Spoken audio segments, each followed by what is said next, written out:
밤하늘을 올려다본 적 있으신가요? 저 멀리 박혀있는 수많은 별들이 마치 다이아몬드처럼 빛나는 고요하고 검은 무한의 공간 말입니다. 그 깊은 곳에는 영원한 평화와 정적만이 흐를 것 같습니다. 하지만 만약 얼마 전 우리 은하의 심장부에서 귀를 찢을 듯한 거대한 울음소리가 들려왔다면 어떨까요? 수백만 년 동안 잠자코 때를 기다려온 비명 말입니다. 오늘 우리는 집에서 2만 6천 광년 떨어진 은하수 중심부로 여행을 떠나 고대 거인의 각성을 직접 목격하려 합니다. 오랫동안 잠들어 있다고 여겨졌지만 갑자기 자신의 본색을 드러낸 천체입니다. 이 소리는 무엇이었을까요? 집어삼켜진 별의 마지막 비명이었을까요? 허공으로 보낸 신호였을까요? 아니면 우리가 초대 질량 블랙홀이라 부르는 괴물의 거대한 우주적 한숨이었을까요? 채널 고정하시고 이 사건이 왜 전 세계 과학자들을 망원경 앞으로 달려가게 만들었는지, 그리고 이 사건이 우리 은하의 운명에 대해 무엇을 말해줄 수 있는지 알아보십시오. 우리는 우주에 홀로 존재하는 것일까요? 어쩌면 은하수 중심부에서 들려온 이 멀고 이상한 메아리가 우리가 지금까지 받은 질문 중 가장 기묘한 답변일지도 모릅니다. 사건의 본질에 깊이 들어가기에 앞서 우리의 상상 속 항법 장치를 점검하고 우리가 정확히 어디로 향하고 있는지 파악해 봅시다. 우리 은하, 즉 은하수를 수천억 개의 별들로 이루어진 거대하고 빛나는 도시라고 상상해 보세요. 다른 도시와 마찬가지로 이 도시에도 중심부가 있습니다. 시끄럽고 혼란스러우며 위험과 경이로움으로 가득 찬 곳이죠. 이곳은 별들이 너무나 밀집해 있어 밤하늘이 지구의 낮보다도 밝게 빛날 것입니다. 그리고 이 거대 도시의 가장 중심, 그 핵심에 특별한 무언가가 존재합니다. 시장이나 광장이 아니라 엄청난 질량과 중력을 가진 천체입니다. 천문학자들은 이를 궁수자리 A스타라고 부릅니다. 바로 초대 질량 블랙홀입니다. 단순한 구멍이 아니라 우리 태양 질량의 400만 배가 넘는 질량을 가진 우리 은하의 진정한 중력의 군주입니다. 오랫동안 이 거인은 놀라울 정도로 조용했습니다. 마치 자신의 왕국 중심에서 잠들어 있는 듯 가끔씩 지나가는 가스 구름이나 운 나쁜 소행성을 게으르게 집어삼킬 뿐이었죠. 천문학자들은 이를 잠자는 거인이라 불렀습니다. 활동이 너무나 미미했기에 그 자체로 미스터리였습니다. 주변에는 엄청난 양의 별과 먼지, 가스들이 마치 성대한 잔치처럼 널려 있는데도 말이죠. 왜 모든 것을 집어삼키지 않는 걸까요? 하지만 어느 날 모든 것이 바뀌었습니다. 수십 년 동안 이 우주의 조용한 구석을 주시해온 찬드라, 시안드라, XMM 뉴턴, XMM 뉴턴 같은 우주 관측소들은 평범함을 벗어난 무언가를 포착했습니다. 잠자던 거인은 그저 몸을 뒤척인 것이 아니었습니다. 그는 깨어났습니다. 자, 그럼 이제 우주 관측소의 관제실로 이동해 보겠습니다. 수년 동안 매일같이 우리 은하 중심에 아주 작은 한 점을 관찰해온 천문학자 팀을 상상해 보세요. 그들에게 궁수자리 A별, 즉 블랙홀은 오랫동안 지켜봐 온 익숙한 존재였습니다. 그들은 블랙홀의 습관과 특성을 모두 알고 있었죠. 아주 가끔 예측 가능한 작은 폭발이 일어나는 것 외에는 늘 고요했습니다. 마치 잠자는 화산이 가끔 작은 연기를 뿜어내는 모습과 같았습니다. 하지만 그날 모니터 화면에는 완전히 다른 무언가가 나타났습니다. X선 망원경에서 전송되는 데이터는 갑작스럽고 상상조차 할 수 없는 밝기의 급격한 도약을 보여주었습니다. 이것은 단순한 연기가 아니었습니다. 그야말로 본격적인 대폭발이었습니다. 블랙홀, 바로 근처에서 발생하는 X선 방출 수준이 평소 배경 복사에 비해 수백 배나 급증한 것입니다. 마치 잔잔하고 나른한 음악을 듣고 있는데 갑자기 귀 바로 옆에서 제트 엔진의 굉음이 터져 나오는 것과 같다고 상상해 보세요. 충격과 당혹감, 그리고 곧바로 전 세계 과학자들의 미친 듯한 활동이 시작되었습니다. 데이터를 2번, 3번 끈질기게 교차 검증하기 시작했습니다. 장비 고장일까? 측정 오류일까? 우연히 감지기에 포착된 우주선일까? 하지만 아니었습니다. 지구 궤도의 여러 지점에 있는 서로 다른 망원경들이 독립적으로 같은 사실을 확인했습니다. 우리 은하의 중심부에서 무언가 엄청난 일이 벌어지고 있다는 것입니다. 이것은 마치 1시간에 한 번 희미하게 깜빡이던 등대가 갑자기 관측자들의 눈을 멀게 할 만큼 강력한 서치라이트처럼 터져 나온 것과 같았습니다. 처음의 반응은 흥분과 불안의 혼합이었습니다. 흥분은 천문학자들이 수백 년에 한 번, 혹은 그보다 더 드물게 일어날 수 있는 아주 특별한 사건을 목격했기 때문입니다. 불안감은 아무도 이 사건이 무엇을 의미하는지 알지 못했기 때문입니다. 일회성 사건일까요? 아니면 이 거인이 오랫동안 깨어날 징조일까요? 이렇게 급격한 변화의 원인은 무엇이었을까요? 이것은 우리 시대 가장 흥미로운 천체물리학적 미스터리의 시작이었습니다. 그리고 가장 먼저 해야 할 일은 그 우주의 외침, 즉 바로 그 신호 자체를 정밀하게 분석하는 것이었습니다. 초기 충격이 가시자 곧바로 면밀한 분석이 시작되었습니다. 은하계 중심부에서 울려 퍼진 이 외침의 정체는 과연 무엇이었을까요? 이 신호, 또는 과학적 용어로 말하자면 섬광의 광도 곡선은 마치 한편의 극적인 음악 작품과 같았습니다. 단순히 나타났다 사라진 것이 아닙니다. 여기에는 서곡, 절정, 그리고 긴 여운의 소멸 과정이 담겨 있었습니다. 밝기는 눈 깜짝할 사이에 급격히 상승하여 천문학자들을 경악하게 만들 정도의 정점에 달했습니다. 그리고는 몇 시간에 걸쳐 아주 느리게 쇠퇴하기 시작했습니다. 이는 단순한 폭발과는 달랐습니다. 시간을 두고 전개된 복잡한 과정이었습니다. 천문학자들은 이 섬광을 궁수자리 A스타, 사기타리웃 A스타에서 이전에 기록된 모든 현상과 비교했습니다. 그 결과는 놀라웠습니다. 이번 섬광은 이전에 관측된 가장 밝은 섬광보다 수백 배나 강력했습니다. 이는 마치 폭죽소리와 포병대의 포격소리를 비교하는 것과 같습니다. 하지만 중요했던 것은 단순히 밝기만이 아니었습니다. 분석의 핵심은 바로 방출 스펙트럼이었습니다. 쉽게 말해 과학자들은 이 X선 빛을 색깔로 분해하여 그 성분과 기원을 파악하려 했습니다. 그리고 스펙트럼은 이 빛의 근원이 수천만 도에 달하는 상상조차 할 수 없는 초고온으로 가열된 물질임을 말해 주었습니다. 그것은 영원히 빨려 들어가기 직전 빛의 속도에 가까운 속도로 블랙홀 주변을 맴도는 플라스마였습니다. 마치 물이 배수구로 빠져나가기 직전 소용돌이치는 모습을 상상해 보세요. 단지 물 대신 이온화된 가스이고 배수구 대신 빛조차 탈출할 수 없는 강력한 중력을 가진 천체일 뿐입니다. 바로 이 물질의 미친 듯한 군무, 즉 강착 원반 아크리션 디스크, 내부의 마찰이 이 강력한 X선 복사를 만들어냅니다. 이번 섬광은 블랙홀이 방금 매우 푸짐한 식사를 마쳤다는 결정적인 증거였습니다. 그리고 이제 과학자들 앞에는 핵심적인 질문이 놓여 있습니다. 그것은 대체 무엇이었을까요? 이토록 장엄한 우주 불꽃놀이의 연료가 된 것은 무엇이었을까요? 이 미스터리를 푸는 것은 블랙홀의 식단뿐만 아니라 우리 은하계 중심부의 삶과 죽음을 지배하는 과정에 대해서도 엄청난 정보를 알려줄 것입니다.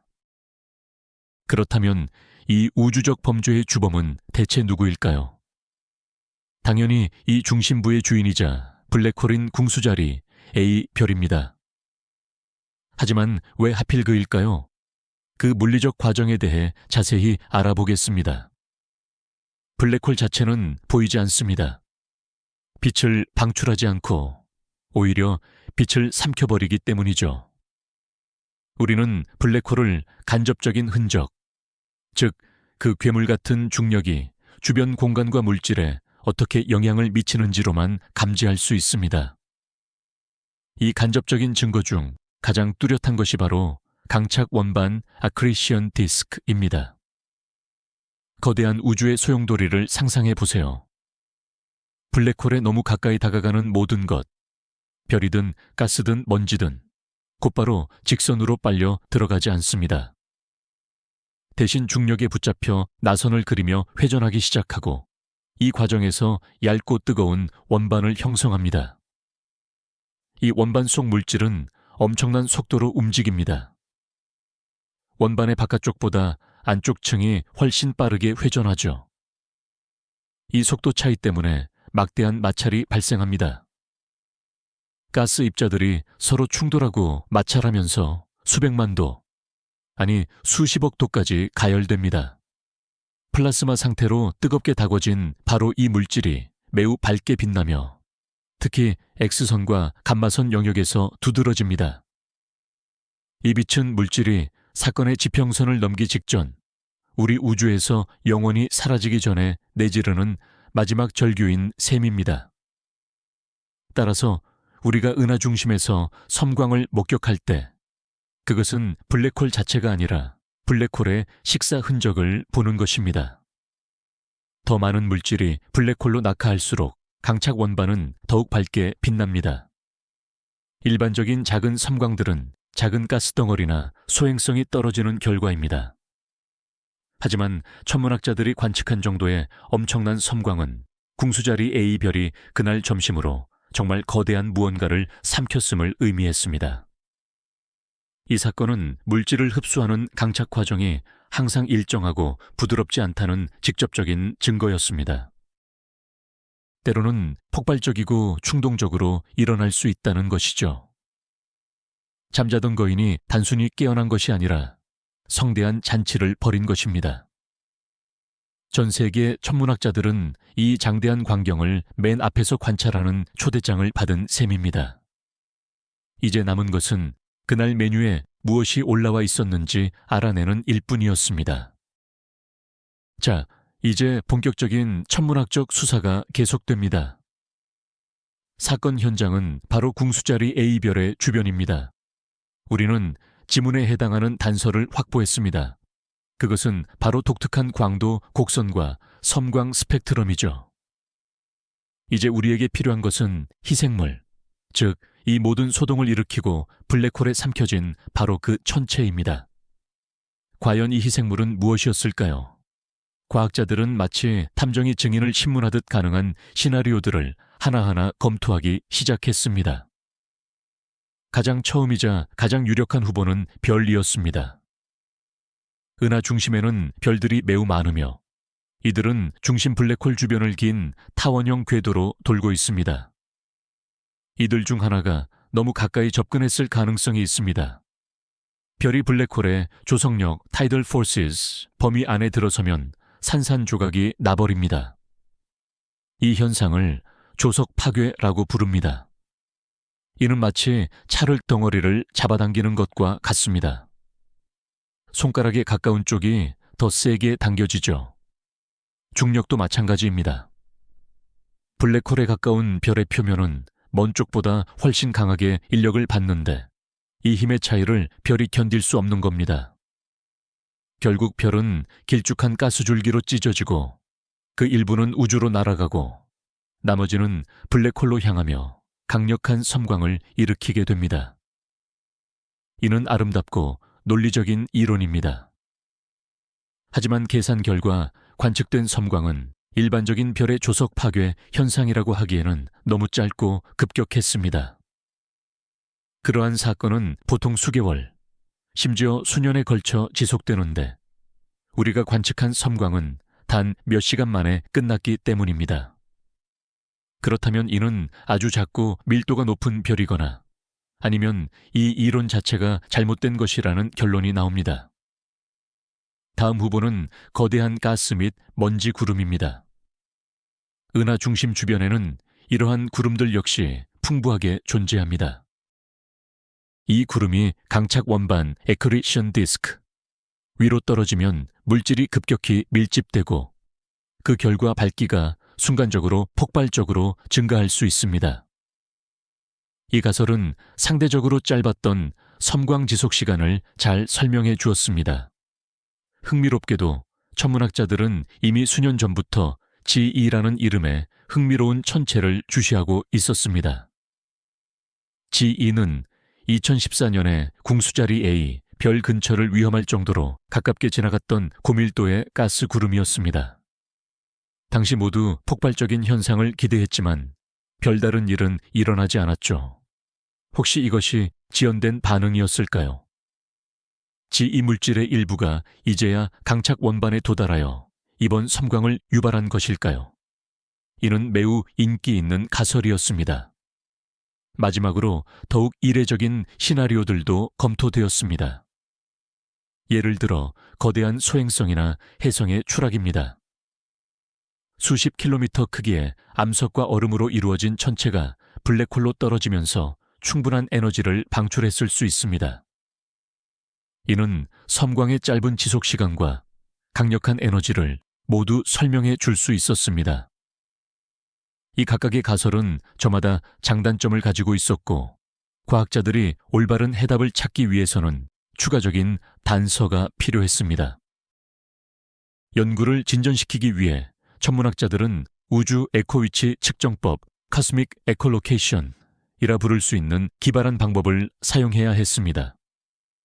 바로 빛의 메아리 라이트 에코 현상에 대한 이야기입니다. 빛의 메아리란 무엇일까요? 여러분이 거대한 동굴 속에 있다고 상상해 보세요. 그곳에서 크게 소리를 지르면 우선 자신의 목소리가 들리고 잠시 후 동굴 벽에 부딪혀 반사된 메아리가 들립니다. 이 메아리가 돌아오는 시간과 그 특성을 분석하면 동굴의 크기와 모양을 보지 않고도 파악할 수 있죠. 빛에서도 정확히 같은 일이 벌어집니다.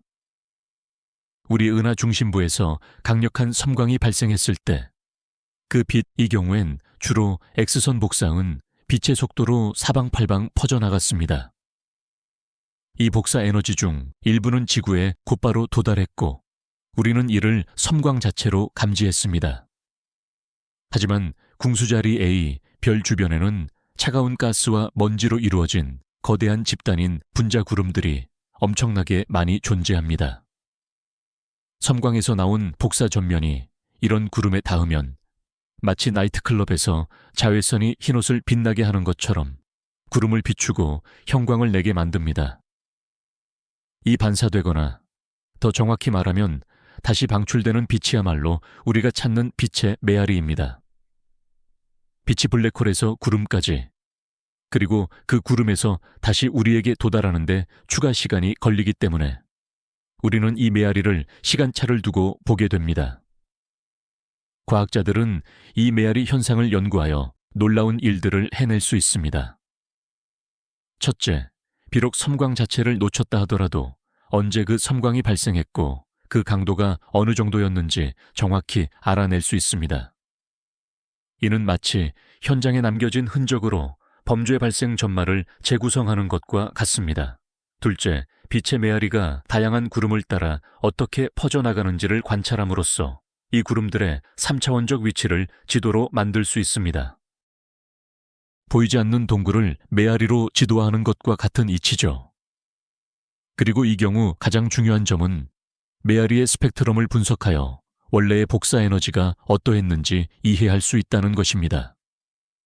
이를 통해 섬광의 특성을 믿을 수 없을 만큼 정확하게 재구성할 수 있습니다. 천문학자들은 은하 중심부 근처에 알려진 분자 구름들을 향해 X선 망원경을 돌리고 기다렸습니다. 그리고 마침내 그들이 기다리던 일이 일어났습니다.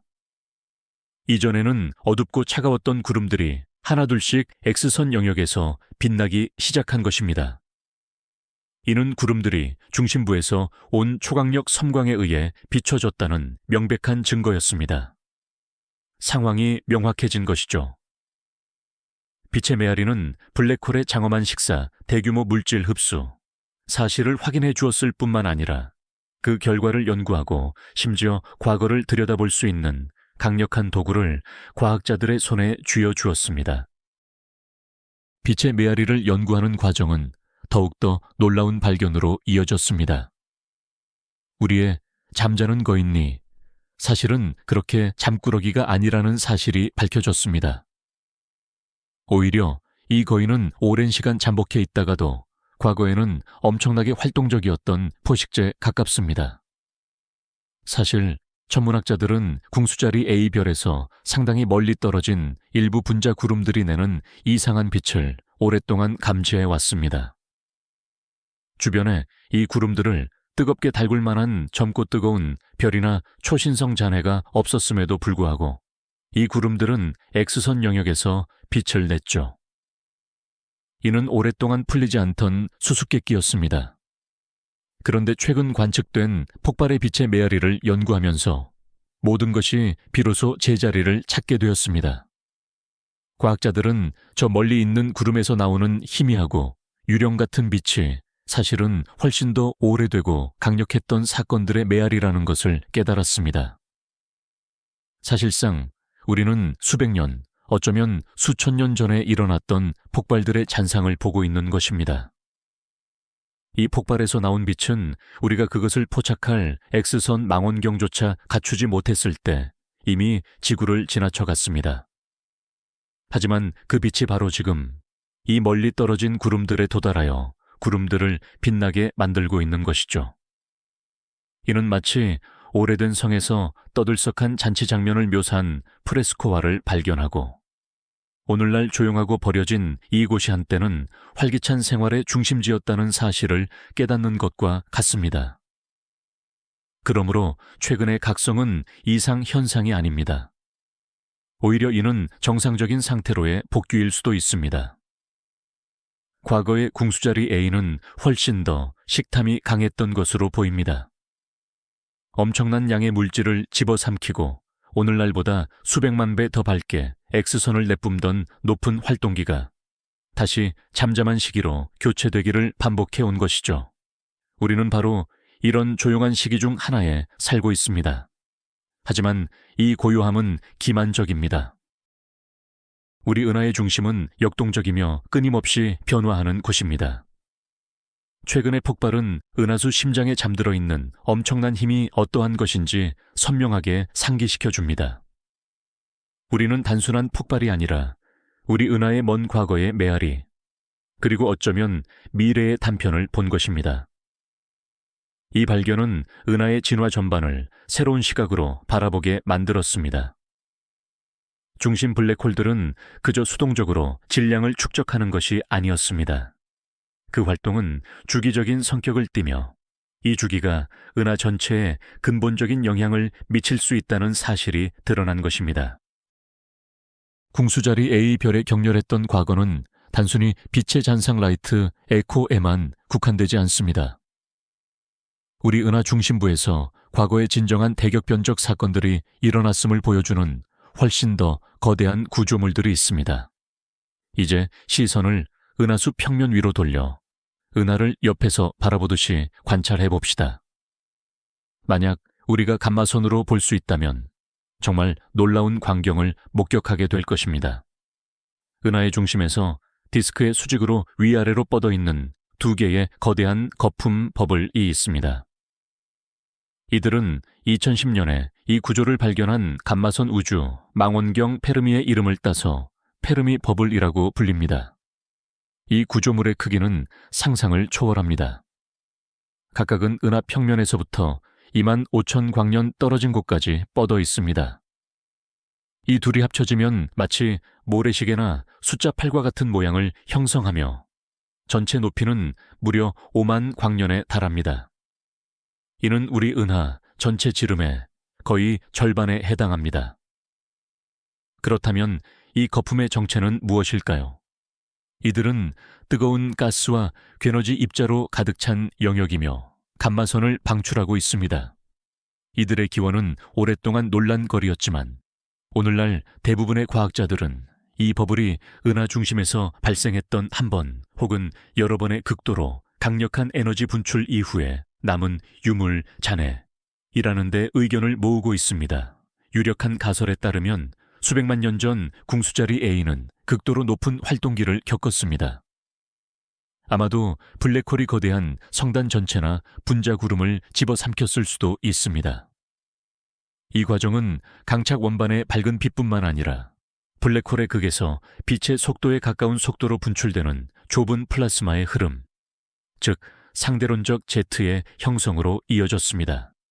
이 제트들은 마치 거대한 우주 용접기처럼 은하 디스크를 뚫고 주변의 은하간 공간에 이 거대한 버블을 불어넣은 것입니다. 이 버블에 담긴 에너지는 수십만 개의 초신성이 폭발한 에너지와 맞먹습니다. 이 사건은 우리 은하 역사상 가장 거대한 사건 중 하나였을 것입니다. 그렇다면 이제 최근 우리가 관측한 플레어를 다시 생각해 보면 이것이 그 거대한 대격변의 미세한 여진 아프터쇼크이나 희미한 메아리가 아닐까 하는 의문을 가질 수 있습니다. 어쩌면 우리는 단순한 잠에서 깨어남이 아니라 우리의 잠자는 거인이 실제로 무엇을 할 수 있는지에 대한 경고를 목격하고 있는지도 모릅니다. 페르미 버블은 은하의 몸에 남은 흉터이며 최근의 플레어는 그 고대의 불길에 비하면 아주 작은 불꽃에 불과합니다. 과학은 끊임없이 의문을 제기하고 대안을 모색하는 과정입니다. 따라서 블랙홀이 무언가를 흡입했다는 가설이 가장 유력하지만 과학자들은 가장 이례적이고 심지어는 기이한 가능성까지도 검토할 의무가 있습니다. 만약 범인이 궁수자리 A, 별이 아니라면 어떨까요? 우리 은하의 심장에서 이렇게 강력하고 순식간에 일어난 섬광을 유발한 것은 무엇일까요? 대안 가설 중 하나는 바로 마그네타의 폭발입니다. 마그네타는 지구 자기장보다 수천조 배나 강력한 자기장을 가진 특수한 유형의 중성자별입니다. 때때로 이 별들의 껍질에서는 별 지진 스타크웨이크이 발생하며 이는 자기장 구조를 재배치시키고 엄청난 양의 에너지를 감마선과 X선 형태로 방출합니다. 이러한 폭발은 매우 강력하면서도 짧은데 이는 관측된 현상과 대체로 일치합니다. 이 가설의 문제점은 마그네타가 궁수자리 A의 별에 아주 가까이 있어야 하지만 동시에 블랙홀에 흡수되지도 않아야 한다는 것입니다. 이는 매우 특수한 조건이 충족되어야 함을 의미하며 가능성이 희박하지만 아예 불가능한 것은 아닙니다. 또 다른 훨씬 더 흥미로운 이론은 평범한 천체가 아닌 더 이례적인 무언가가 흡수되었다는 가설입니다. 예를 들어 일반 별이 아닌 백색 외성이나 심지어 중성자별이 겪는 조석 파괴 사건, 타이들 디스럽션 이벤트를 가정해 볼 수 있습니다. 이 천체들은 훨씬 더 밀도가 높고 작습니다. 이들의 파괴는 사건의 지평선 이벤트 호라이즌에 훨씬 가까운 곳에서 발생하며 훨씬 빠르고 에너지가 넘치는 과정이 될 것이므로 짧은 섬광의 지속 시간과 더 잘 부합합니다. 그렇다면 이것이 중심 블랙홀, 바로 근처에서 일어난 두 개의 밀집된 천체, 예를 들어 두 중성자별의 충돌이라면 어떨까요?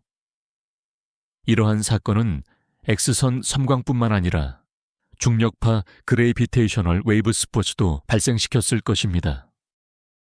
아쉽게도 우리의 중력파 탐지기는 아직 26,000광년 떨어진 거리에서 발생한 그러한 사건을 포착할 만큼 충분히 민감하지 않습니다. 마지막으로 완전히 공상과학 소설 같은 가설들도 존재합니다. 예를 들어 암흑물질, 다크매터, 덩어리가 블랙홀로 낙하했거나 혹은 빅뱅 직후 생성된 가상의 천체인 원시 블랙홀, 피라이모디얼 블랙홀이 떨어져 들어갔다는 것입니다. 이러한 대안들을 고려하는 것은 단순한 지적 유희가 아닙니다. 이는 과학자들이 새로운 증거를 찾고 더 정확한 모델을 개발하도록 강제하는 과학적 방법론의 중요한 부분입니다. 비록 현재로서는 모든 증거가 궁수자리 A별의 향연을 가리키고 있지만 과학은 언제나 예기치 않은 놀라운 발견을 위해 문을 열어둡니다. 좋습니다. 우리 은하의 중심부에 있는 거대 괴물이 깨어나 식사를 마쳤습니다. 그런데 이게 우리에게 무슨 상관일까요? 우리는 26,000광년이라는 안전한 거리에 떨어져 있으니까요. 하지만 사실 중심 블랙홀의 활동은 우리의 조용한 구석을 포함해 은하 전체의 운명에 매우 중요한 영향을 미칩니다. 중심부의 블랙홀이 물질을 활발하게 흡수하며 밝게 빛나는 은하를 활동성 은하핵, Active Galactic Nucleus, 은하, 줄여서 AGN 은하라고 부릅니다. 이들 중 가장 강력한 것이 퀘이사인데, 퀘이사는 은하계 전체의 모든 별을 합친 것보다 더 밝게 빛날 수 있습니다. 우리 은하는 현재 활동성 은하가 아니지만 과거에는 충분히 활동성 은하였을 가능성이 있다는 사실이 밝혀졌습니다. 그리고 이 사실은 우리 은하의 진화 과정에 대한 기존의 그림을 근본적으로 바꿔놓습니다.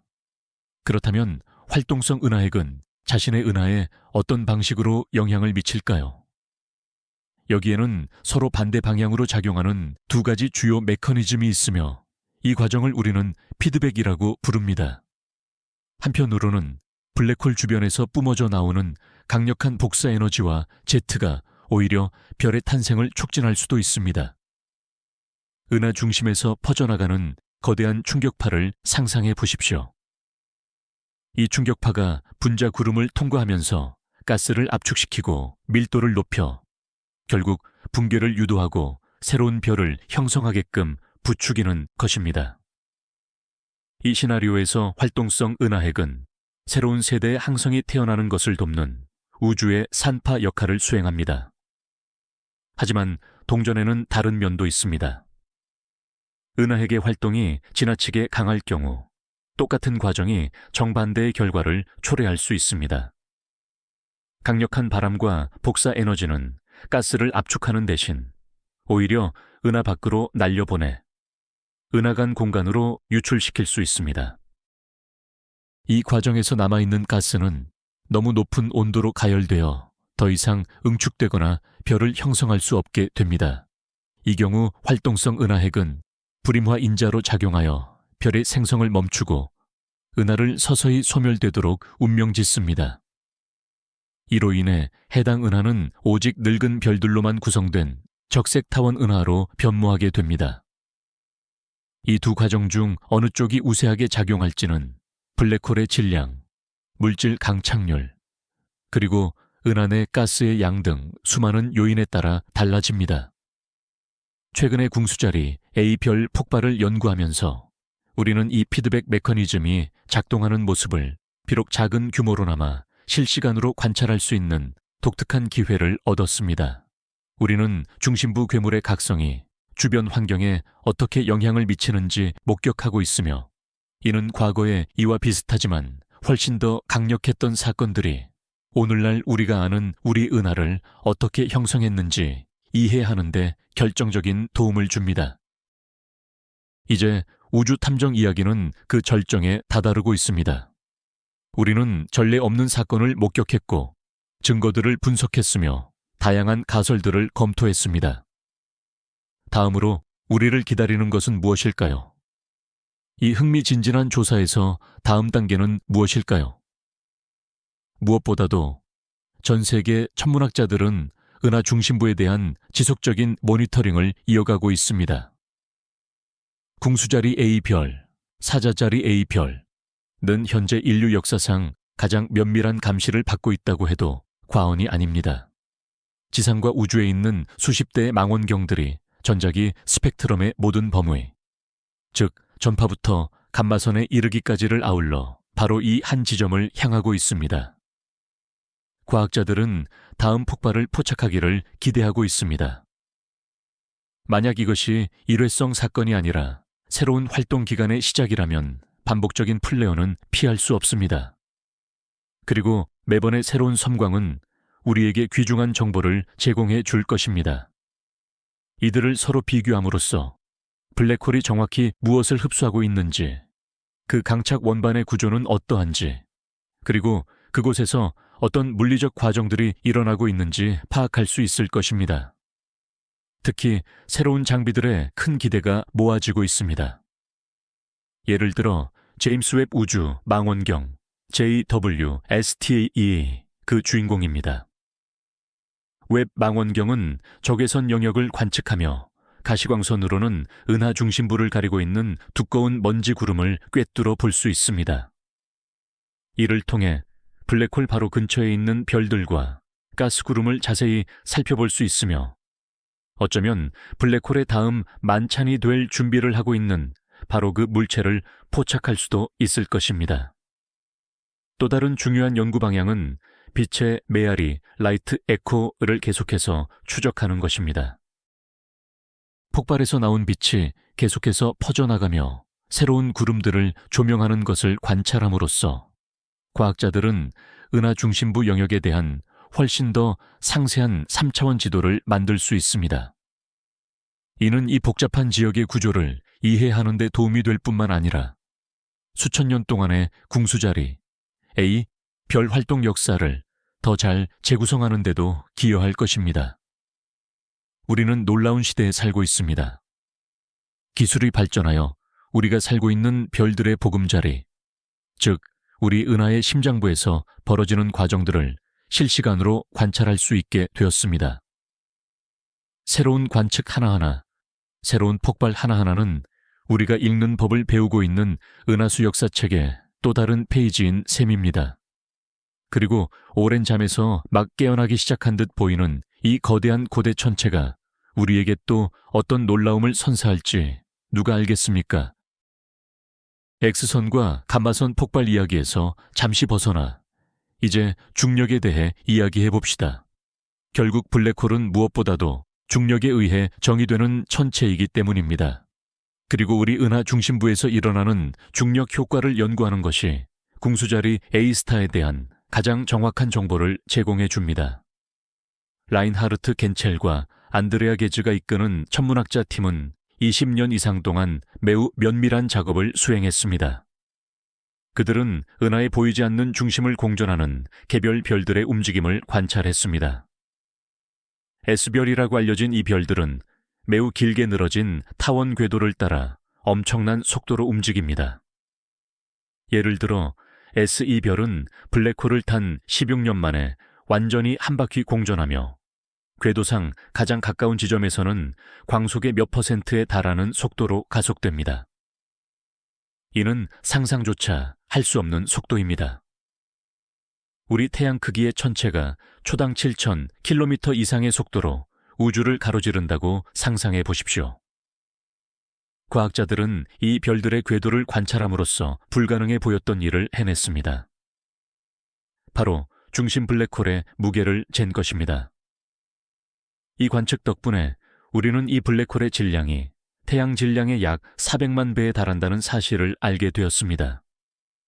더 나아가 이 별들은 극한의 중력 환경에서 아인슈타인의 일반 상대성 이론을 시험할 수 있는 완벽한 탐사선 역할을 합니다.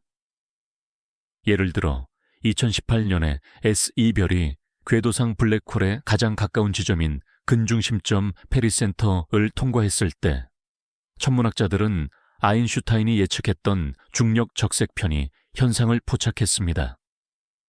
별에서 방출된 빛은 강력한 중력장을 벗어나기 위해 에너지를 잃으면서 붉게 변했고, 즉 파장이 길어졌습니다.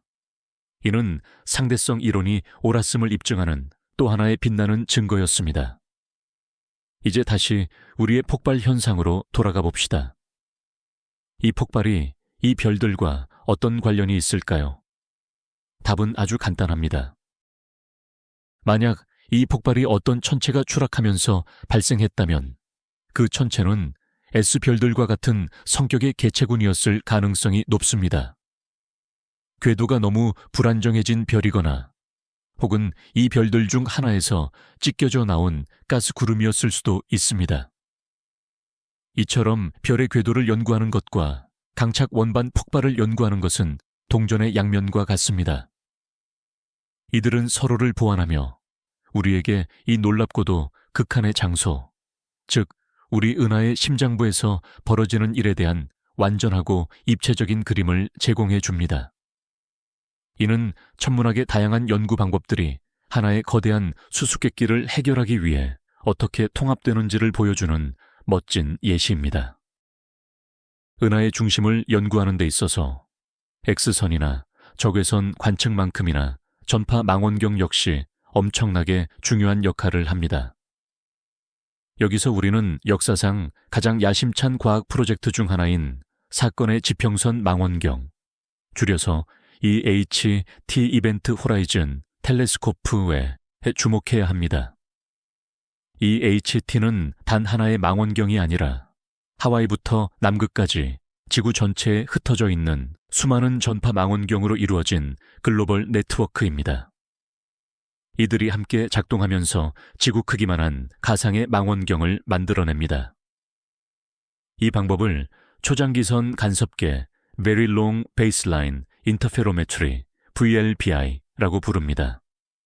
이 가상 망원경의 해상도는 상상을 초월합니다. 그 해상도가 얼마나 대단하냐면 지구에서 달 표면에 놓인 신문 기사의 제목을 읽을 수 있을 정도입니다.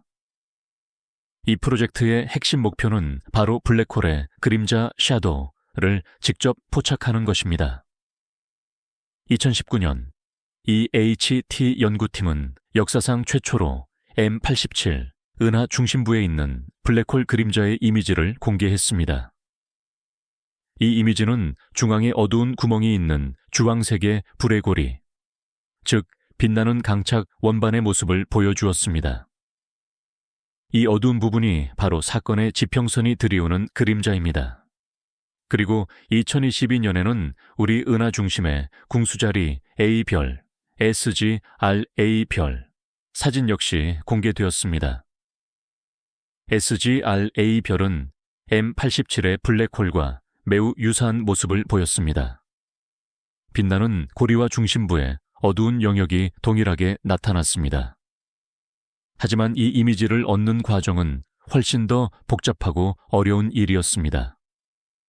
궁수자리 A별은 M87 블랙홀보다 훨씬 작고 가벼워서 그 주변의 물질들이 훨씬 더 빠르게 회전합니다. M87 블랙홀 주변의 환경이 며칠 혹은 몇 주에 걸쳐 변하는 것과 달리 SGR A별표 주변의 모습은 말 그대로 몇 분 만에 바뀝니다. 이는 마치 잠자는 사자가 아닌 달리고 있는 치타를 촬영하려는 것과 같습니다. 그렇다면 이제 우리가 앞에서 이야기한 것처럼 만약 궁수자리 A별이 강력하게 폭발하는 순간에 이 HT를 그 방향으로 조준한다면 어떤 일이 벌어질지 상상해 보십시오.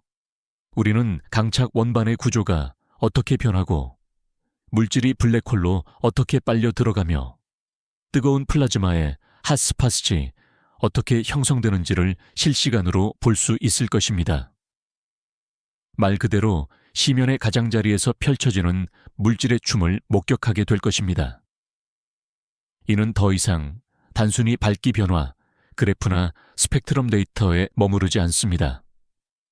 우주의 가장자리에서 촬영된 영화가 될 것입니다. 이 HT의 관측을 X선 및 다른 망원경의 관측과 통합하고 조정하는 것은 현대 천체물리학의 주요 과제 중 하나입니다. 우리 은하 중심의 거대한 블랙홀에서 발생하는 새로운 폭발 현상은 이 복잡한 장치를 가동하고 블랙홀 물리학에 대한 우리의 이해를 완전히 뒤바꿀 수 있는 데이터를 확보할 독특한 기회가 될 것입니다. 우리는 블랙홀이 별이나 가스 구름을 삼켰다는 이야기를 자주 합니다.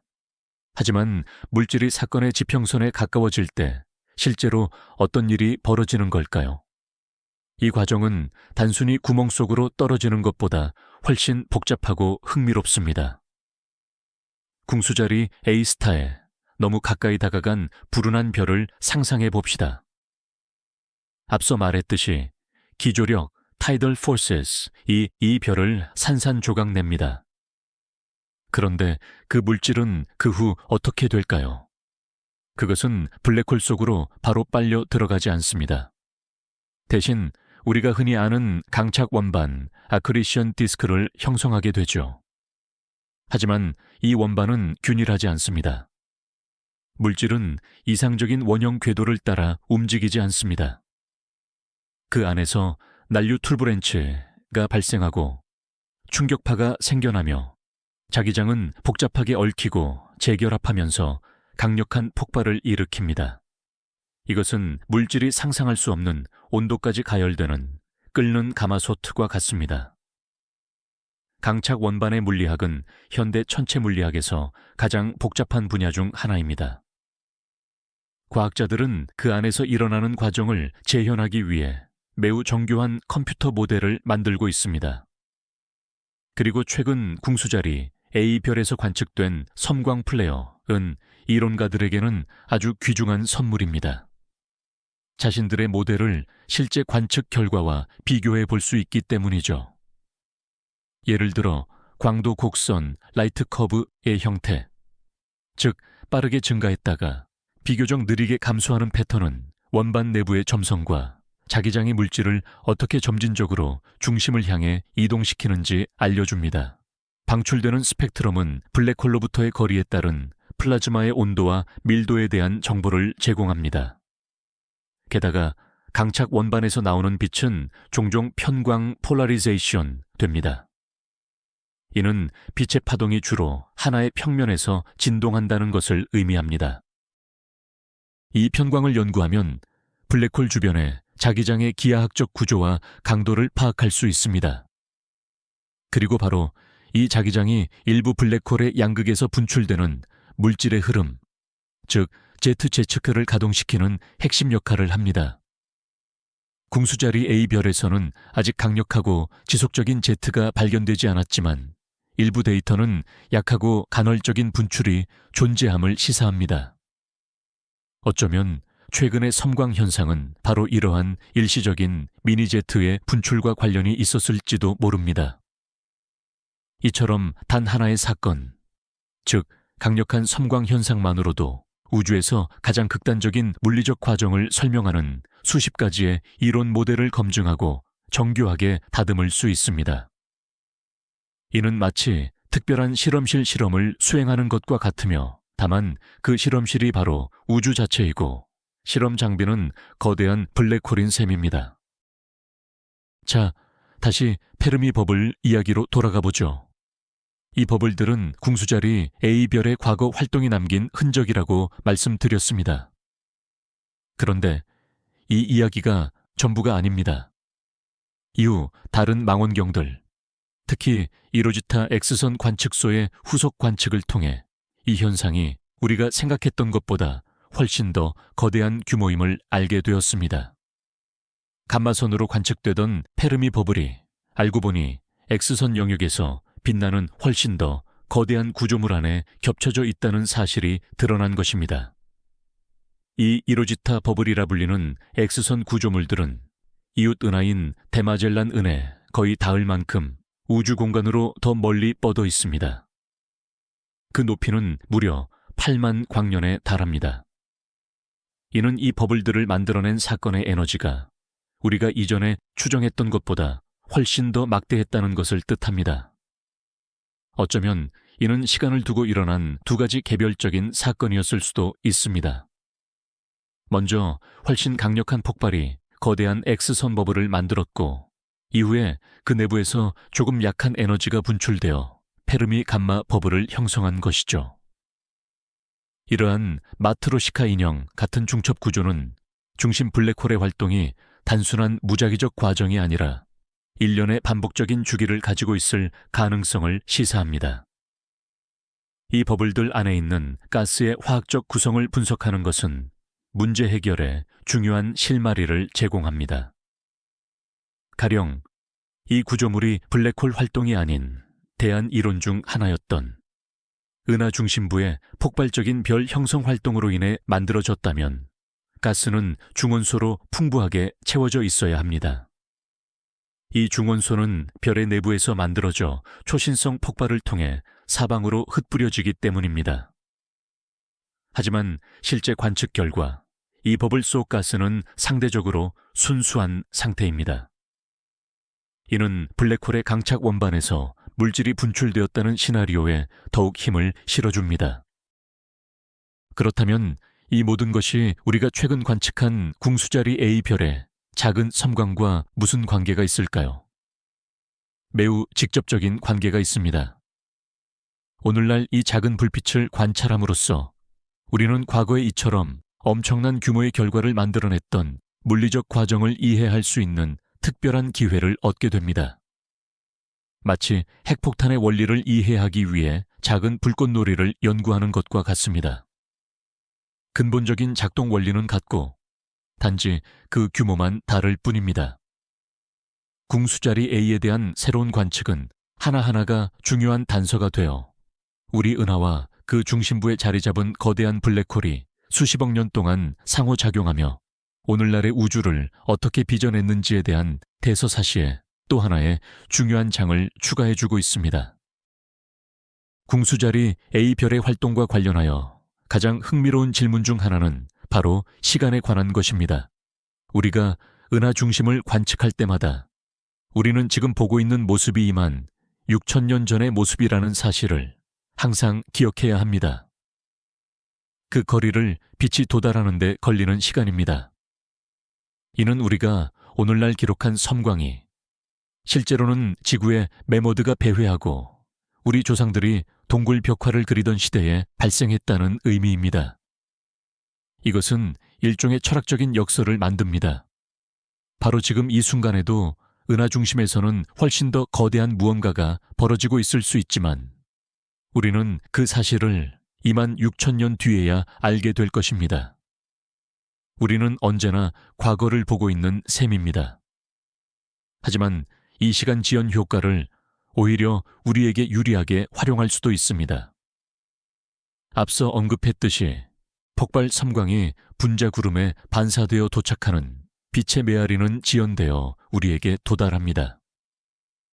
이 지연 시간은 은하 중심에서 직접 오는 경로와 비교하여 구름이 우리에게서 얼마나 더 멀리 떨어져 있는지에 달려 있습니다.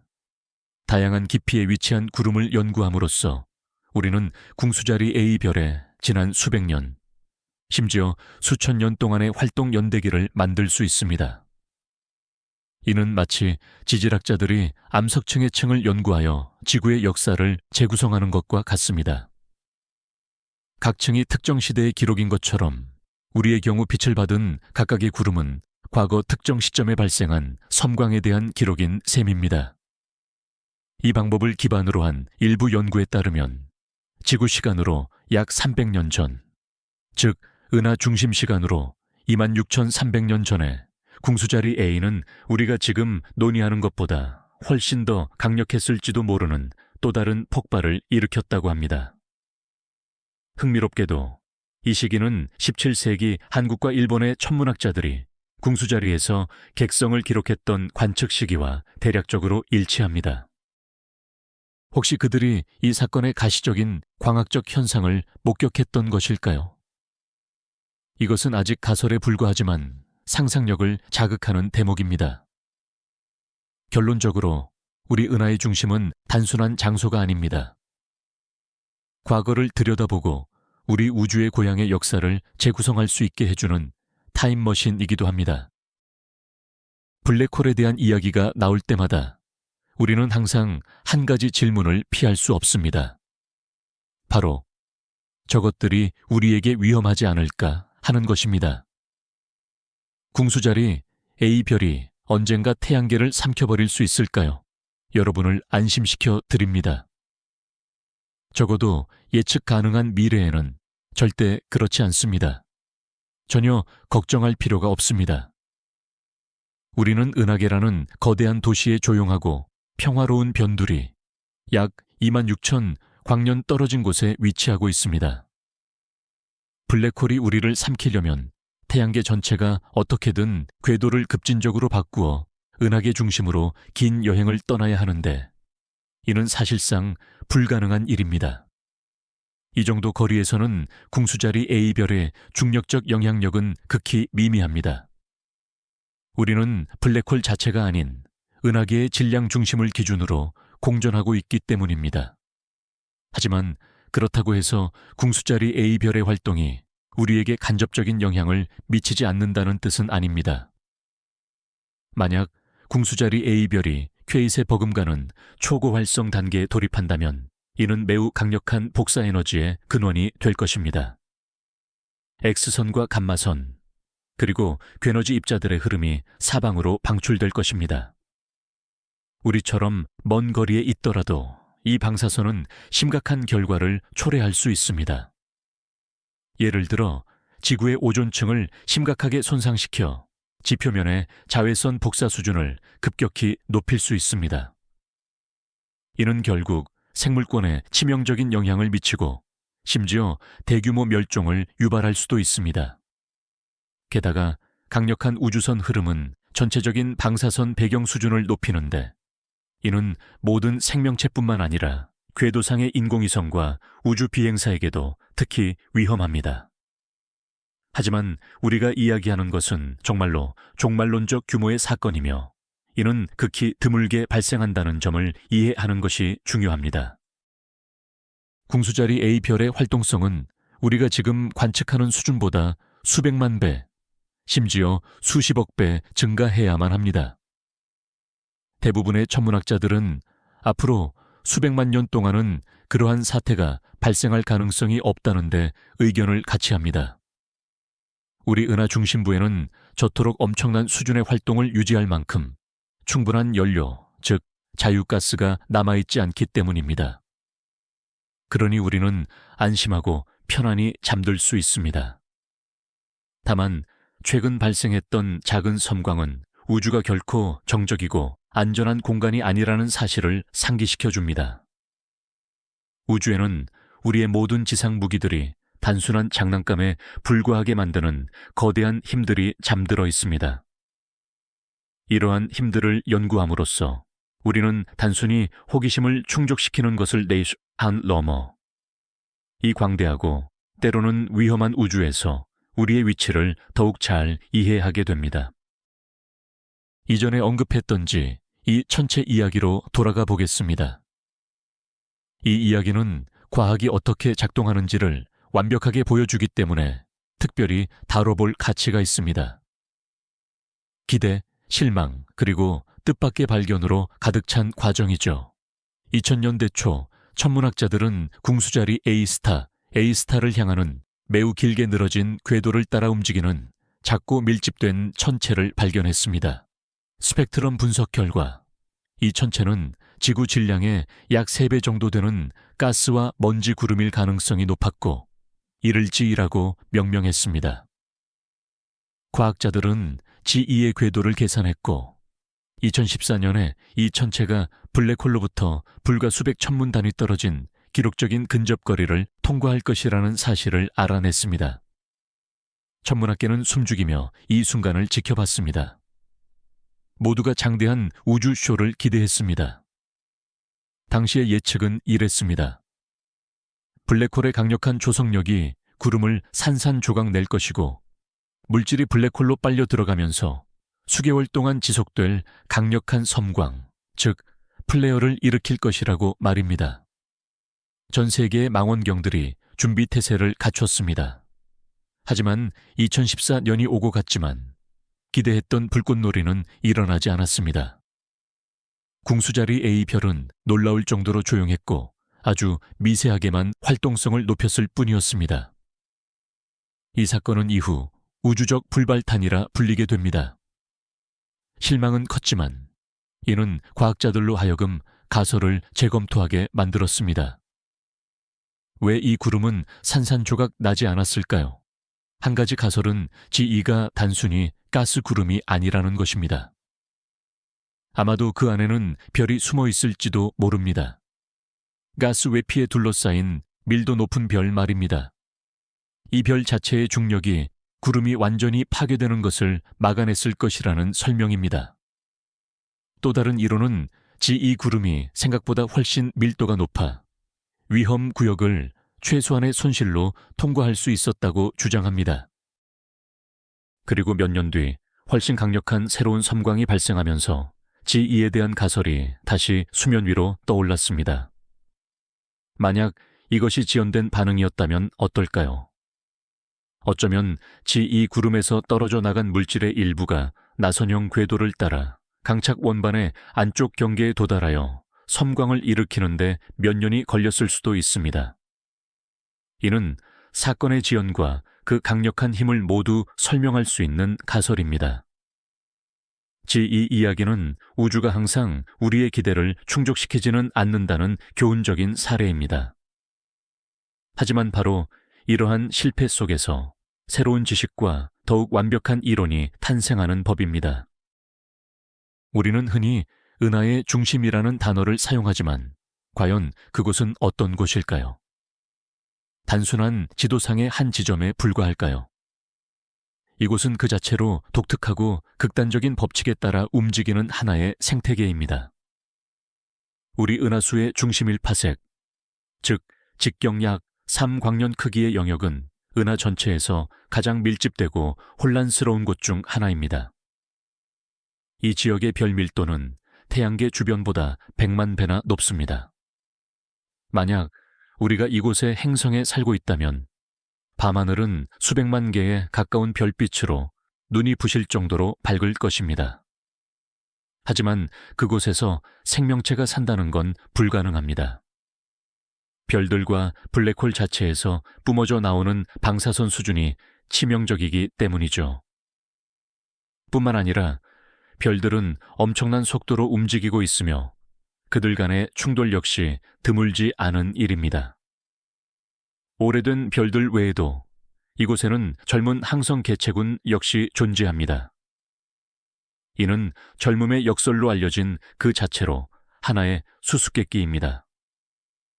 이론에 따르면 블랙홀의 강력한 조성력 티들 포스이 가스 구름에서 새로운 별이 형성되는 것을 방해해야 하지만 실제로는 젊은 별들이 존재하고 있습니다.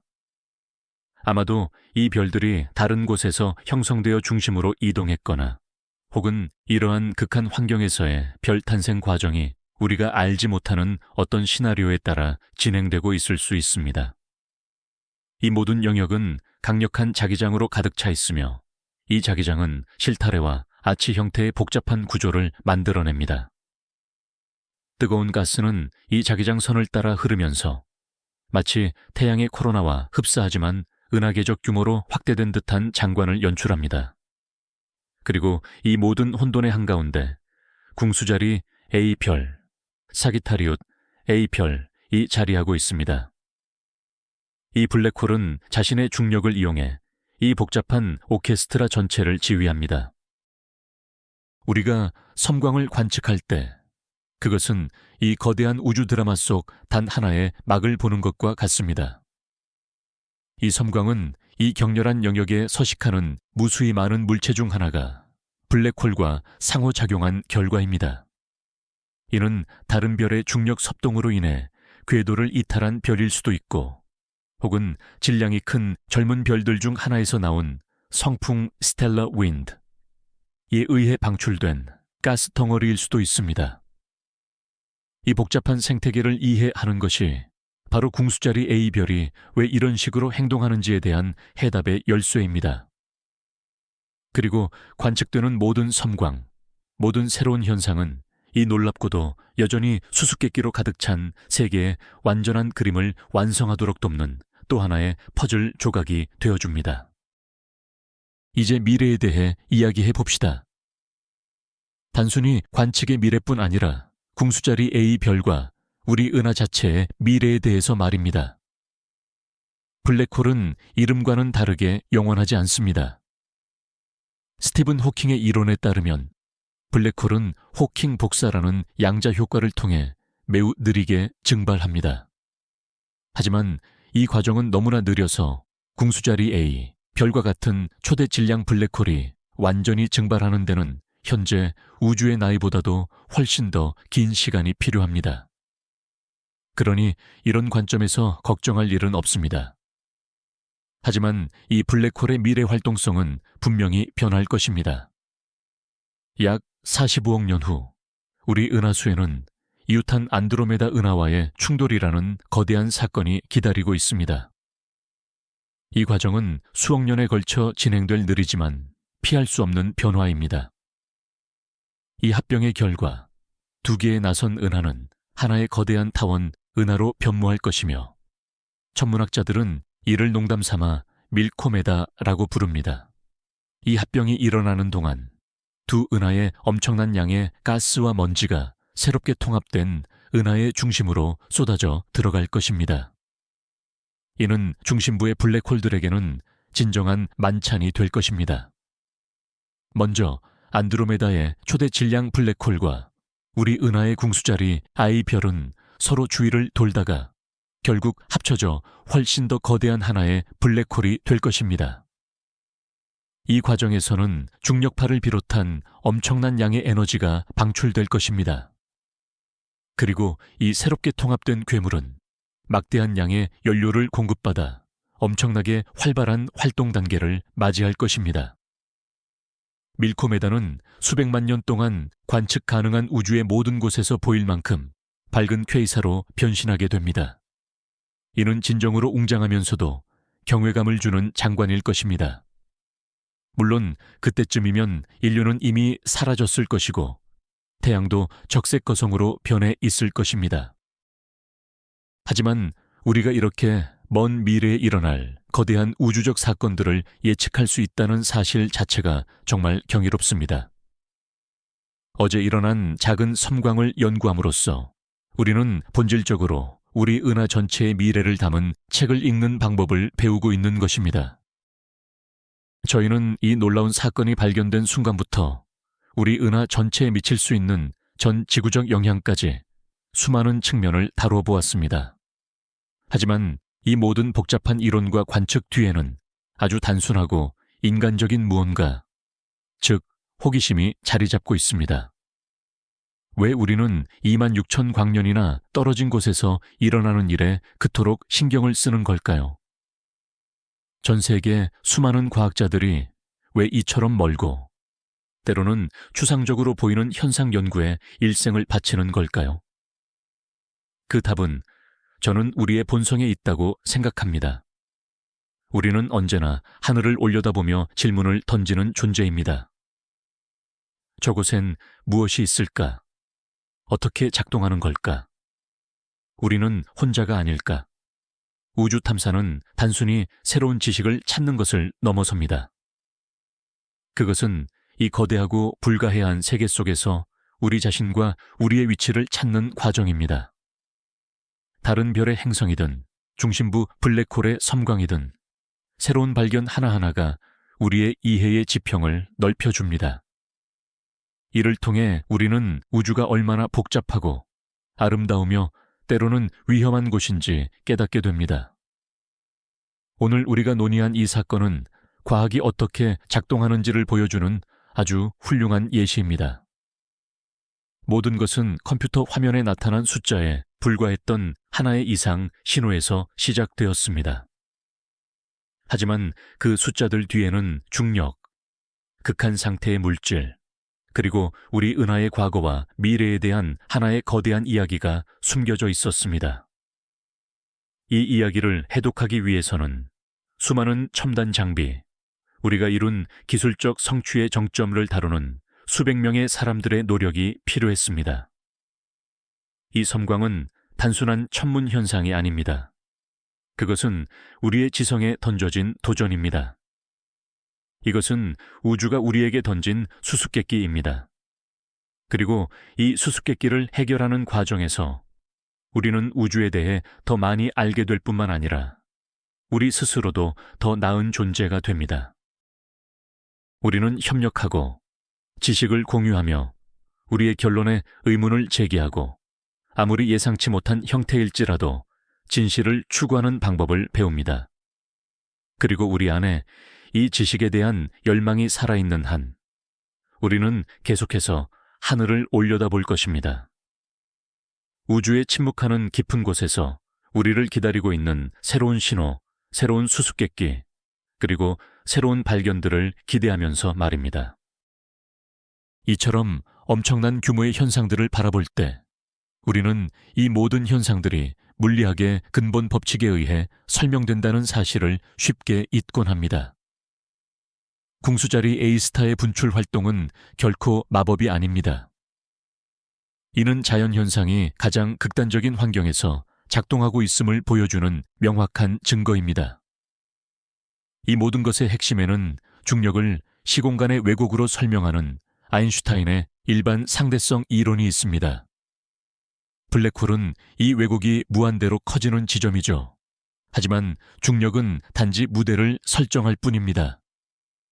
진짜 주연 배우들은 물질과 에너지이며 이들의 상호작용은 전자기학과 유체역학의 법칙을 따릅니다. 강착 원반 내에서 플라즈마가 가열되는 현상을 이야기할 때는 우리는 자기장 내에서 움직이는 전도성 유체인 플라즈마의 거동을 다루는 가장 복잡한 분야인 자기유체역학 MHDE를 논하게 됩니다. 에너지 전달을 책임지고 궁극적으로 우리가 관측하는 저 엄청난 섬광을 만들어내는 것은 바로 난류, 그리고 자기장 재결합과 같은 이 과정들입니다. 우리가 복사 스펙트럼에 대해 논할 때 우리는 양자역학과 원자 물리학의 세계로 깊숙이 들어갑니다. 플라즈마 속의 다양한 원자들과 이온들은 엄격하게 정의된 파장에서 빛을 방출하고 흡수하며 마치 고유한 지문처럼 작용합니다. 이를 통해 우리는 물질의 화학적 구성, 온도, 밀도를 파악할 수 있습니다. 이처럼 은하계 중심에서 일어나는 단 한 번의 섬광은 우리가 지구상에서 재현할 수 없는 조건에서 우리의 근본적인 이론들을 검증할 수 있는 독특한 실험실이 됩니다. 우리는 실험실에서 블랙홀을 만들거나 강한 중력장 속에서 물질을 수천만 도로 가열할 수는 없습니다. 하지만 자연이 이를 수행하는 것을 관찰하고 그 결과를 우리의 예측과 비교할 수 있습니다. 이론과 관측이 일치할 때마다 이는 인류 지성의 위대한 쾌거입니다. 하지만 일치하지 않을 때 그것은 더욱 흥미롭습니다. 그것은 우리가 새로운 발견, 즉 더 깊은 차원의 물리학의 문턱에 서 있다는 뜻이기 때문입니다. 그리고 궁수자리 A별의 섬광은 그 모든 수수께끼와 불일치를 포함하여 우리에게 이 새로운 물리학의 문을 열어줄 열쇠가 될 수 있을 것입니다. 중심 블랙홀의 수수께끼는 현대 천문학의 또 다른 위대한 미스터리인 암흑물질과 깊이 연결되어 있습니다. 우리가 알고 있는 별, 행성, 그리고 우리 자신을 구성하는 일반 물질은 우주의 전체 질량 에너지 중 단 5% 정도에 불과합니다. 나머지 약 27%는 빛을 방출하거나 흡수하거나 반사하지 않으면서도 중력적으로 상호작용하는 신비로운 암흑물질이 차지합니다. 우리는 암흑물질이 중력을 통해 은하의 회전 방식이나 은하단 내 은하들의 움직임에 영향을 미치는 것을 관찰하며 그 존재를 확인합니다. 은하들은 너무나 빠르게 회전하고 있어서 눈에 보이는 물질만으로는 은하가 흩어지지 않도록 붙잡아 두기에 충분치 않습니다. 즉, 추가적인 중력을 만들어내는 보이지 않는 무언가가 있어야만 합니다. 그리고 이 무언가가 바로 암흑물질인 것입니다. 우리 은하를 포함한 모든 은하는 거대한 구형의 암흑물질 헤일로에 둘러싸여 있다고 여겨집니다. 암흑물질의 밀도는 은하의 중심으로 갈수록 높아지며 따라서 궁수자리 A 스타 근처, 즉 중심부에서는 그 밀도가 최고 수준일 것으로 예상됩니다. 이러한 환경은 몇 가지 흥미로운 가능성을 제시합니다.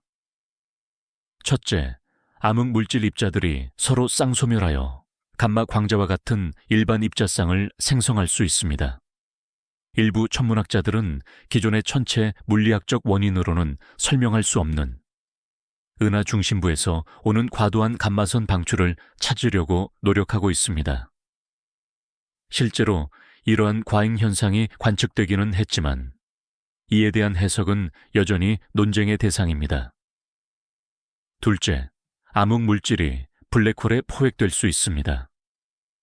이 과정이 일반 물질의 흡수처럼 밝은 섬광을 유발하지는 않더라도 시간이 지남에 따라 블랙홀의 질량 성장에 영향을 미칠 수 있습니다.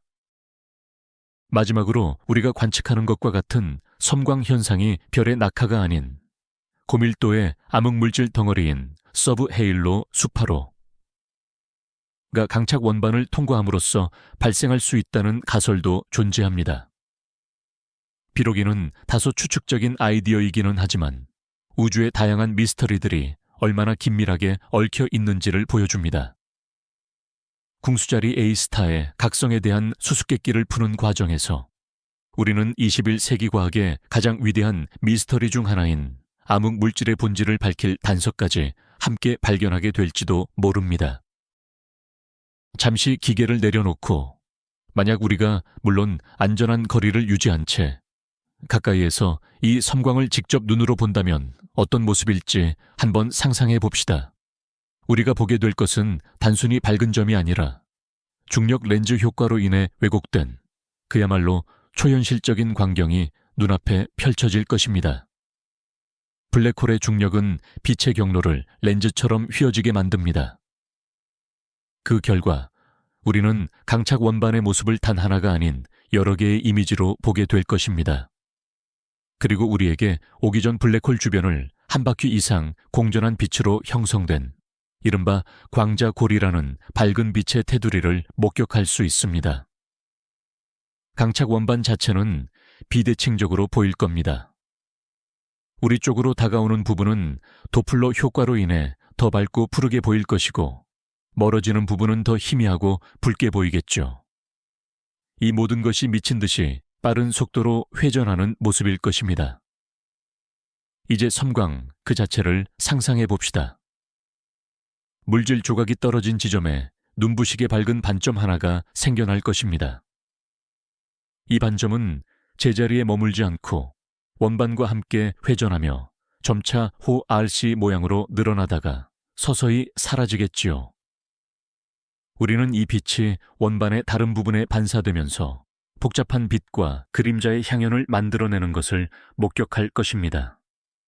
만약 이 섬광이 제트 분출을 동반한다면 우리는 이 불타는 회전목마의 중심, 즉 양극에서 두 개의 가늘고 눈부신 플라즈마 줄기가 무한한 우주를 향해 솟아오르는 것을 보게 될 것입니다.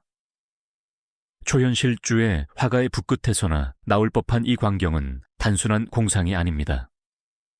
이는 우리의 물리 이론과 컴퓨터 시뮬레이션이 정확히 예측하는 모습입니다. 망원경에서 데이터를 얻을 때마다 우리는 그래프 위에 개별적인 점과 선들을 가지고 이 장대한 타피스트리를 복원해내려고 노력하는 셈입니다. 현대 시각화 기술은 이러한 건조한 숫자들을 생생하고 매혹적인 이미지로 바꿔 과학을 이해하기 쉬울 뿐만 아니라 믿을 수 없을 만큼 아름다운 것으로 만들고 있습니다. 그리고 그리 멀지 않은 미래에 사건의 지평선 망원경 EHT를 통해 우리 은하의 심장에서 벌어지는 이 심연의 춤에 대한 정적인 사진이 아닌 완전한 한 편의 영화를 얻을 수 있을지도 모릅니다. 우리 은하 중심부를 향한 탐구의 역사는 놀라운 발견과 위대한 과학자들의 이름으로 빼곡히 채워져 있습니다. 모든 것은 1933년에 시작되었습니다. 당시 전파 엔지니어였던 칼 얀스키는 무선 통신의 간섭 현상을 연구하던 중 궁수자리에서 발생하는 강력한 전파 방출원을 우연히 발견했습니다. 그는 그것이 무엇인지는 몰랐지만 우리 은하 심장의 목소리를 들은 최초의 인간이 되었습니다. 이후 전파 천문학이 발전하면서 이 전파원은 상세히 연구되었고 궁수자리 A 사직타리우스 A라는 이름이 붙여졌습니다. 1974년 천문학자 브루스 발릭과 로버트 브라운은 이 전파원이 매우 조밀하다는 사실을 발견하고 그것이 우리 은하 중심의 블랙홀과 관련이 있을 것이라 추정했습니다. 하지만 당시만 해도 그 존재를 입증할 직접적인 증거는 없었습니다. 획기적인 발전은 1990년대에 일어났습니다. 적응 광학 기술이 발전하면서 지상 망원경이 지구대기의 왜곡 효과를 뚫고 나아가 은하 중심부의 별들을 선명하게 포착할 수 있게 된 것입니다. 바로 그때 유럽의 라인하르트 겐젤 팀과 미국의 안드레아 게즈 팀은 이 별들의 궤도를 추적하는 수년간의 마라톤을 시작했습니다. 수십 년에 걸친 그들의 엄청난 노고는 마침내 성공으로 결실을 맺었습니다. 그들은 초대형 블랙홀의 존재를 입증했을 뿐만 아니라 그 질량까지 높은 정확도로 측정해냈습니다. 2020년 겐젤과 게저는 로저 펜로즈와 함께 이 뛰어난 업적으로 노벨 물리학상을 공동 수상했습니다. 그리고 오늘날 우리는 이 천체 연구의 새로운 단계를 목격하고 있습니다. 이전에는 그저 정적인 중력적 영향만을 연구했다면 이제는 그 블랙홀이 활동하는 역동적인 모습을 관찰하고 있습니다. 우리가 이야기하는 바로 이 섬광은 수십 년간 이어져 온 기존 연구들을 하나로 통합하며 완전히 새로운 지평을 열어주는 사건입니다. 우리는 얀스키, 겐젤, 그리고 게즈와 같은 거인들의 어깨 위에 서서 그들의 업적을 계승하고 있습니다. 그들이 열어준 우주의 가장 위대한 미스터리 중 하나를 향해 우리는 계속해서 더 깊이 들여다보고 있습니다. 자, 이제 다시 이 거대한 천체의 메뉴로 돌아가 봅시다. 우리는 별과 가스 구름, 그리고 소행성에 대해 이야기했습니다. 하지만 또 하나 매우 흥미로운 가능성이 있습니다. 은하 중심에는 별들 외에도 그 잔해인 백색 외성, 중성자별, 그리고 항성 질량 블랙홀들이 존재할 것입니다. 만약 이러한 밀집성 중 하나가 초대형 블랙홀에 흡수된다면 무슨 일이 벌어질까요? 질량이 크게 다른 두 블랙홀의 합병 사건은 극단적인 질량비 병합이 MRI이라고 불립니다. 항성 질량 블랙홀, 예를 들어 태양 질량의 10배. 이 초대형 블랙홀, 태양 질량의 400만 배로 떨어질 때 별처럼 밝은 전자기파 섬광을 일으키지는 않습니다. 왜냐하면 강착 원반을 형성할 수 있는 물질 자체가 없기 때문입니다. 하지만 이 사건은 극도로 강력한 중력파를 만들어냅니다. 시공간 자체의 잔물결인 이 파동은 빛의 속도로 우주를 가로질러 퍼져나갑니다.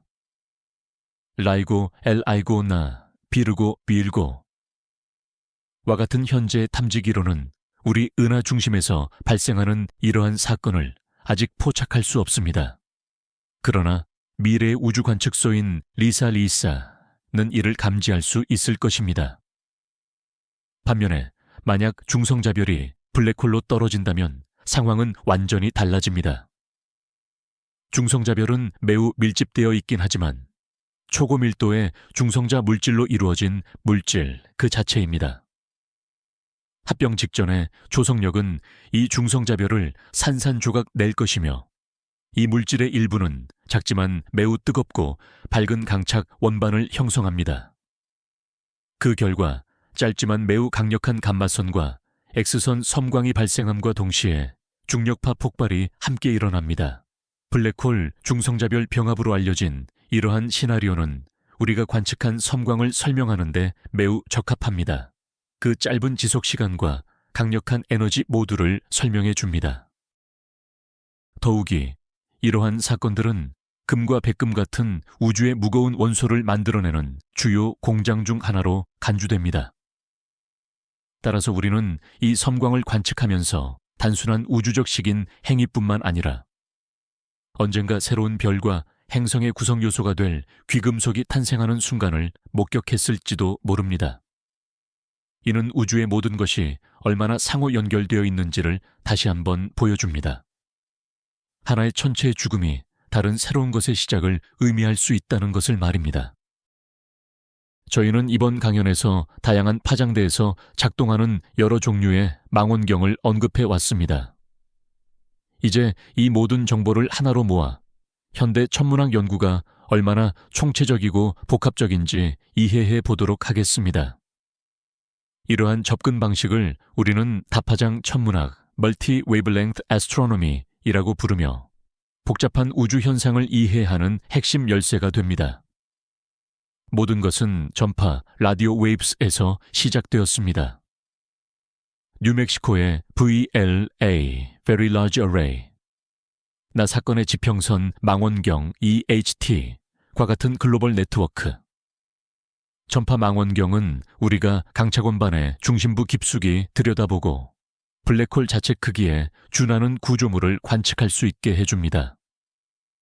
이 망원경들은 자기장 속에서 회전하는 전자가 방출하는 싱크로트론 복사, 싱크로트론 라디에이션에 매우 민감하게 반응합니다. 다음으로는 적외선 망원경 차례입니다. 하와이의 캑 망원경, 캑 텔레스콥스과 같은 지상 망원경과 제임스 웹 우주 망원경 JWST 같은 우주 망원경이 여기에 해당됩니다. 이들은 먼지를 투과하여 블랙홀 주변을 움직이는 별의 움직임을 포착할 수 있으며 강차권반 내에 상대적으로 차가운 가스와 먼지를 연구하는 데 사용됩니다. 하지만 우리와 은하 중심 사이에 놓인 두꺼운 먼지 구름 때문에 가시광선은 거의 도달하지 못합니다. 따라서 우리가 일반적인 광학 파장대에서는 관측할 수 있는 것이 거의 없습니다. 하지만 에너지가 더 높은 파장대로 넘어가면 상황은 다시 매우 선명해집니다. 찬드라, 이안드라, XMM 뉴턴, 너스타와 같은 X선 우주 관측소들은 폭발 플레어스, 현상을 연구하는 우리의 주요 도구입니다. 이들은 수백만 도로 가열된 강차권반의 뜨거운 플라즈마를 관측하며 우리 은하 중심 거대 블랙홀의 각성, 아웨이커닝을 포착한 것도 바로 이 X선 관측소들이었습니다. 마지막으로 페르미 펠미나 HES 같은 감마선 망원경은 가장 괴너지의 광자 포톤스 안을 기록합니다. 이 도구들은 입자가 상대론적 속도, 렐라티비스틱 스피드로 가속되는 과정, 발생 가능한 제트 제츠, 그리고 물론 그 유명한 페르미 버블, 페르미 버블스를 연구할 수 있게 해줍니다. 이 모든 장비의 데이터를 통합해야만 과학자들은 사건의 전체적인 그림을 완성할 수 있습니다. 전파는 자기장에 대해, 적외선은 별에 대해, X선은 뜨거운 플라즈마에 대해, 그리고 감마선은 가장 극단적인 과정에 대해 이야기해 줍니다. 이는 마치 의사가 정확한 진단을 내리기 위해 X선, 초음파, MRI 등 다양한 진단 방법을 사용하는 것과 같습니다. 천문학에서도 마찬가지입니다. 우주의 유기체를 제대로 이해하려면 전작이 스펙트럼의 모든 색상으로 그것을 바라봐야만 합니다. 우리 은하 중심부의 신비를 탐구하는 여정을 마무리하며 현재 우리의 위치가 얼마나 특별한지 다시 한번 강조하고 싶습니다. 우리는 단순히 위대한 천문학적 발견의 시대에 살고 있는 것이 아닙니다. 이 발견들이 사실상 모든 사람에게 접근 가능해진 시대에 살고 있습니다. 불과 수십 년 전만 해도 망원경 데이터는 소수의 전문 천문학자들만의 전유물이었습니다. 하지만 오늘날 수많은 관측소들이 데이터를 일반에 공개하고 있습니다. 필요한 지식과 열정만 있다면 누구나 이 데이터를 다운로드받아 자신만의 연구를 진행할 수 있습니다. 갤럭시주와 같은 시민과학 프로젝트들은 전 세계 수십만 명의 자원봉사자들을 모아 은하를 분류하고 새로운 천체를 찾는 일에 동참시키고 있습니다.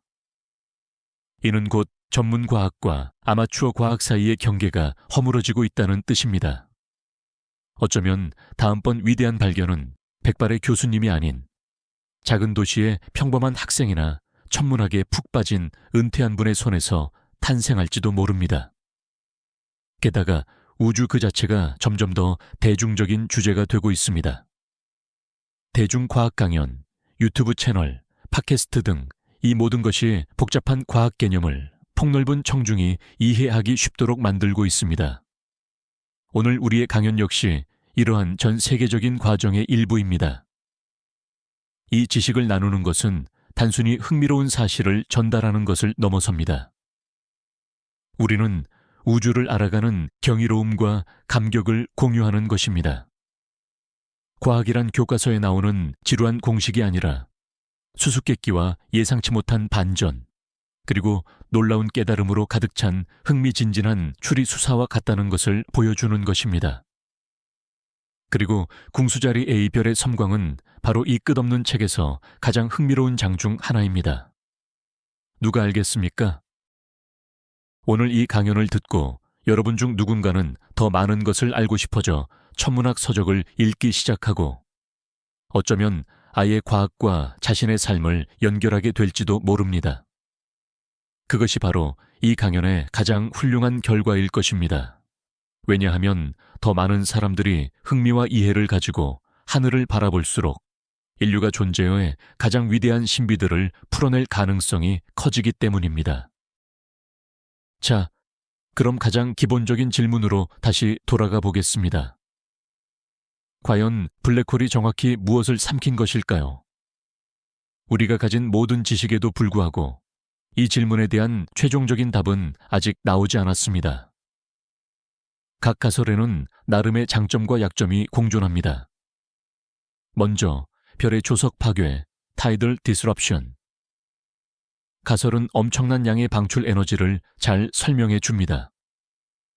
하지만 폭발의 짧은 지속 시간과는 잘 맞지 않습니다. 전형적인 별의 파괴 현상은 보통 수개월 동안 지속되어야 하죠.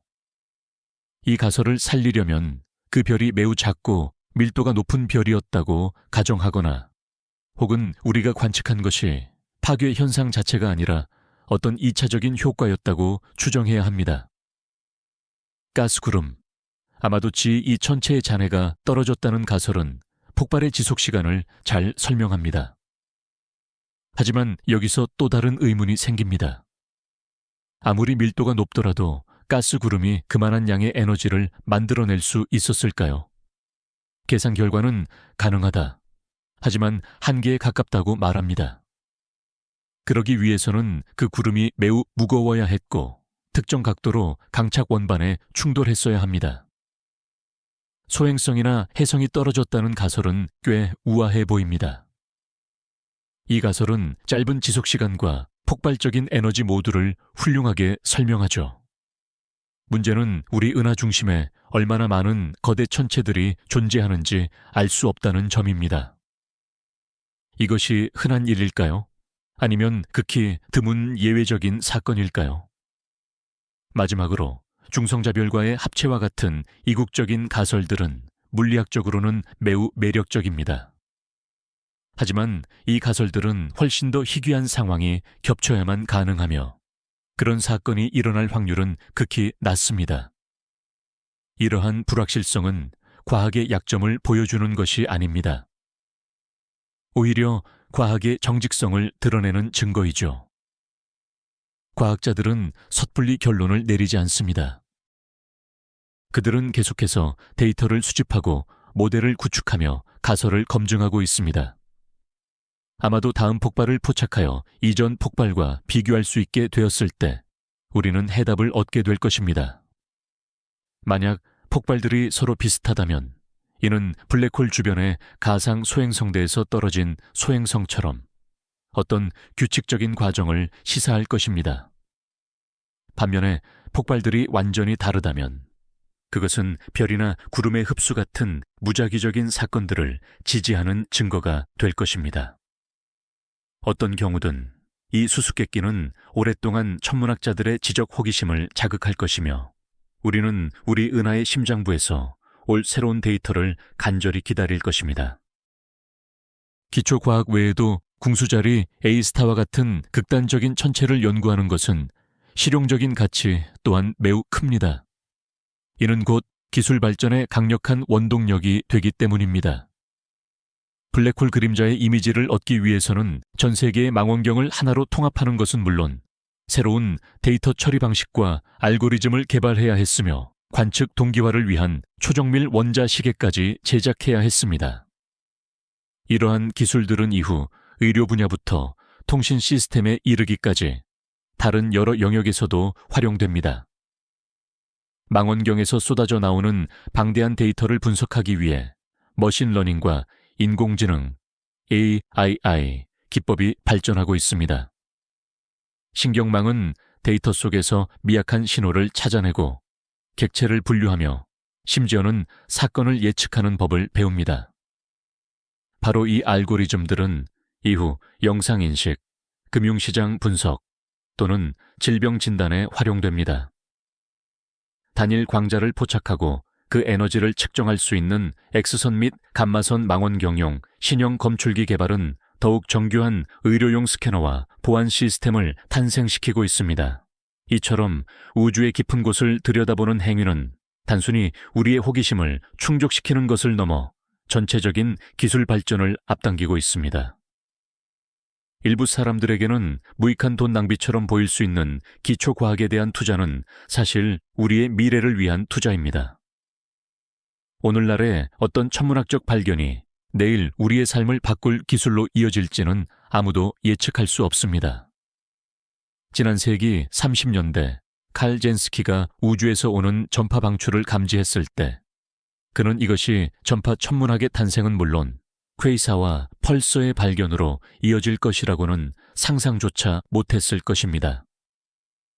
궁극적으로는 이 우주 물체들을 통해 검증된 일반 상대성 이론에 의한 보정 덕분에 작동하는 글로벌 위치 확인 시스템, 바로 GPS를 탄생시키는 결과를 낳았습니다. 과학의 역사는 이와 같은 사례들로 가득하며 우리 은하 중심부의 고대 천체 재활성에 대한 연구 역시 예상치 못했던 유익한 결실을 가져올 것임에 의심의 여지가 없습니다. 우리 은하 중심부로의 여정이 이제 끝을 맺습니다.